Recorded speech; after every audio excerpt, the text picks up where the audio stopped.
amati, tiru, modifikasi itu adalah hal yang selalu kita praktekkan dalam kehidupan sehari-hari untuk di bidang apapun, termasuk di bidang fashion. Tapi yang dijelaskan oleh Mas Suka adalah ternyata ada hal yang perlu kita gamblang jelaskan lagi lebih jauh, termasuk amati, turunannya apa? Itu yang mau kita bahas untuk hari ini. Amati, tiru, modifikasi. Ini banyak terjadi di dunia fashion. Banyak, Dan bukan akhirnya, di dunia fashion aja, tapi di produk turunan fashion kayak tas yang kemarin teman-teman kita di Pontianak sekarang sering buat kan turunan fashionnya tuh. Tidak semata-mata baju ya, ada tas, ada sepatu, bikin sepatu kan, bikin topi. ini sebenarnya alih-alih dibalik malas untuk berinovasi atau ngambil ambil cepat aja lah. Menurut saya ini jam terbang ya. Jam terbang. Pengalamannya belum, pengalaman berproses mendesain itu belum, ya, belum terlalu matang lah, dan rata-rata kan kita autodidak teman-teman kita.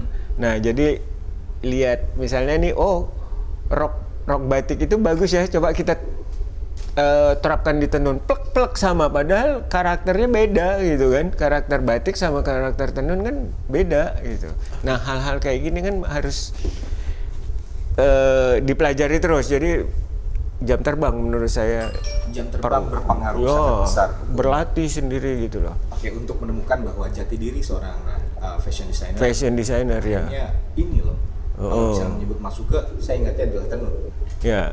Tadi Mas Suka sempat bilang bahwa dari tahun 84 sudah mulai pada saat lomba yang pertama di tahun 84, tenun adalah salah satu basic yang digunakan untuk mengembangkan karya. Betul. Kenapa memilih tenun? Nah saya itu nggak tahu juga ya kenapa begitu. Dari sekian banyak, tapi memang budaya kita kalau di Kalimantan Barat adalah tenun. Betul. Dan tenun. setiap kabupaten, setiap daerah itu punya tenun yang berbeda-beda. Ada. Jadi saya juga kadang-kadang bertanya pada diri sendiri, loh kok saya di awal berkarir tuh udah memang suka dengan tenun gitu loh. Kadang-kadang saya heran juga gitu. Padahal di masa itu yang namanya tenun sambas itu kan, tenun sambas aja masih susah nyarinya. Di tahun 84 itu masih ibu-ibu kita aja yang punya gitu loh. Nah mungkin saya orang yang termasuk dekat dengan ibu ya, jadi sering melihat ibu saya pakai kain sambas, mungkin itu jadi terinspirasi tuh buat saya untuk mengangkat lokal. Kadang-kadang nanya ke beliau, siapa sih yang tenun nih, buatnya di mana sih Bu, gitu kan, cerita-cerita itu gitu loh. Nah itu mungkin yang menumbuhkan. Bukan hanya sebagai produk, tapi juga ada nilai historisnya di situ. Iya, saya rasa seperti itu. Nilai historis masa kecil, nilai historis dengan orang tua. Betul, ya. Dan belum lagi dengan sejarah bagaimana awal ada. Betul. Mas Suka kalau boleh tahu pengaruh terbesar Mas Suka dalam desain siapa? Apakah ibu langsung? Kalau ibu saya sendiri lebih ini ya, menginspirasi mentalnya, mental berusahanya seperti itulah ya. Keras ya? Enggak juga, ibu itu orang yang baik gitu loh. Apa artinya, dia membimbing kita tuh enggak dengan kamu harus gini, enggak. Tapi nah di antara adik-beradik saya itu kan saya yang paling beda ya. Semuanya kuliah di yang akademisi, yang ada yang dokter, ada yang insinyur, adik-beradik saya itu. Nah ketika giliran saya itu, ibu saya itu dengan ikhlas ketika saya memilih dunia fashion gitu loh, yang di luar seperti yang lain ya. Tidak ada intervensi dari orang tua? Nggak ada, malah beliau senang. Di awal-awal ibu saya itu malah membantu jadi karyawan saya yang jahit, karena karyawannya kurang misalnya, ibu saya ikut turun jahit gitu. Ya. Dapat support full dari orang tua? Banget. Dari awal nyusun cita-cita ini. Ya. Nah kalau dari segi desain saya memang terpengaruh. Kalau untuk kita kan katanya kalau ingin menjadi seorang desainer tuh butuh idola. Siapa sih panutan kita? Nah ada, saya itu senang dengan salah satu desainer senior kita ya, Bapak Hari Darsono. Itu senior banget. Sekarang dia udah ngurusin museum desainnya. Kalau nanti sekali boleh tuh buka YouTube Hari Darsono itu, lihat ya. Nah itu salah satu orang yang saya idolakan dalam pola pikirnya tentang fashion. Sudah pernah ketemu langsung sama dia? Dan itu saya waktu itu selesai habis sekolah, saya langsung magang di tempat beliau. Oh, Ya, langsung memang ngejar ya, idolanya dan langsung ya. ketemu langsung. Alhamdulillah saya bisa banyak belajar dari beliau. Beberapa dari kita mungkin tidak berkesempatan untuk ketemu langsung dengan idola. Ya, hanya benar. jauh, tapi ternyata Mas Uga Benar. Alhamdulillah benar-benar digampangkan saya. Heeh.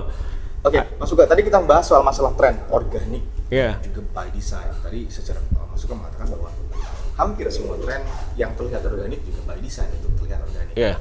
Namun perkembangan pengaruh juga perkembangan dari dunia fashion juga berpengaruh dalam hal ini. Kita Betul. berbicara menyinggung sedikit soal fenomena yang kemarin Lagi seru ya. Citayam. Citayam. Heeh. Bagaimana sudut pandang Mas Uga memandang itu? Oke. Point of view seperti apa sih menurut Mas Uga? Yang kita lihat kan ini ada dua hal ya menurut saya. Pelakunya mungkin itu yang organik, ya. Tapi kalau desain bajunya itu, maaf, terbalik saya. Itu desain bajunya justru yang udah menjadi kesenangan remaja pada saat ini, streetwear itu ya. Nah, kalau pelakunya itu memang lebih tumbuh dari kesenangan mereka nongkrong di awal nih, yang kemudian di create. Saya memang belum berani mengatakan bahwa ini benar-benar by design, tapi saya udah melihat ada seseorang sebetulnya yang melakukan, di mana di awal tuh dia membuatnya lewat sosial media ya. Dan sebetulnya dia udah ada di wawancara itu. Sebetulnya pemulanya itu ada gitu loh, 2 orang, pria sama wanita itu di sana. Dia yang mulai menjalankan itu. Tapi sejujurnya saya lagi pelajarin tuh. Kenapa saya pelajari? Ya seperti ini, sebenarnya organik bener apa enggak sih gitu loh. Oke. Karena sesuatu tuh menurut saya pasti bisa muncul sedikit terus di-create by design, digedein. Ada campur tangan dari Selalu ada campur tangan kan desainer ya? Iya. Industri kalau saya lihat. Industri. Nah, feeling saya ini industri yang bergerak adalah industri, kalau kita yang dikenal di sini, lelang. Oke. Itu kan sekarang sebetulnya udah jadi industri yang Industri besar. iya banget itu. Nah, kalau kita thrifting ya. Drifting. Betapa hebatnya anak-anak thrifting sekarang di Pontianak juga udah keren Mereka sekali. mencari barang-barang branded dengan harga yang terjangkau. Betul. Second hand ya. Nah, kalau istilah kita delel. Ya.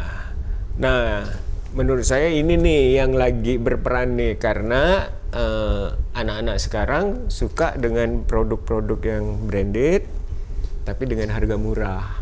Itu berarti Mas Uga mengamati, kalau misalnya yang di Citayam pasti mengamati. Mengamati. Nah, kalau misalnya sebuah tren atau hal-hal yang viral itu adalah by design, sebagian besar ya, atau mungkin ada beberapa yang organik muncul, itu artinya dimanapun bisa. Bisa? Termasuk di kita di Kalimantan Barat. Ya, justru kalau ya tapi gini nih, by design-nya tergantung juga yang desainnya ini keren nggak ya atau pinter nggak ya gitu loh. Justru kadang-kadang ya karena kita seringnya tadi ATM, jadi kadang-kadang langsung jiplak ya. Jadi kadang-kadang ya hasilnya nggak maksimal, capek gitu kan. Ketika nggak viral, udah mundur gitu loh, karena tidak memang itu kan kalau udah by design menurut saya timnya dia dengan tim yang lengkap gitu. Ada tim survei, Seperti iya. Kemudian target nextnya mau. Iya, seperti apa, goalsnya apa gitu. Oke, ini menarik. Pemirsa, kita melihat fenomena ini terjadi di kalangan anak muda, bahwa fashion itu dekat sekali dengan kita. Fashion itu dekat sekali dengan semua orang, termasuk dalam yang terjadi beberapa kali ini, streetwear dan lain-lainnya. Dan ini viral. Beberapa orang meng-create dan akhirnya mencoba untuk membuat tren yang sama di beberapa tempat. Pontianak juga mungkin hype-nya itu sampai ke sini. Bukan sampai, memang sampai ya. Memang sampai, dan Geliat Fashion kembali menggeliat. Fashion show atau apapun itu namanya, unjuk produk dari teman-teman desainer mulai lagi di sosial media, dilihatnya tumbuh lagi. Ini berpengaruh besar untuk tumbuh kembang dunia fashion yang ada di Kalimantan Barat atau dimanapun. Nanti akan kita bahas lagi seperti apa perkembangannya dan apa yang akan terjadi setelahnya. Apakah setelah viral ini selesai di sini saja atau ada lagi program-program atau bagaimana untuk menjaga sustainable dari geliat keviralan yang terjadi belakangan ini. Akan kita bahas setelah yang berikut ini. Jangan kemana-mana, tetap di Galih Talk Show.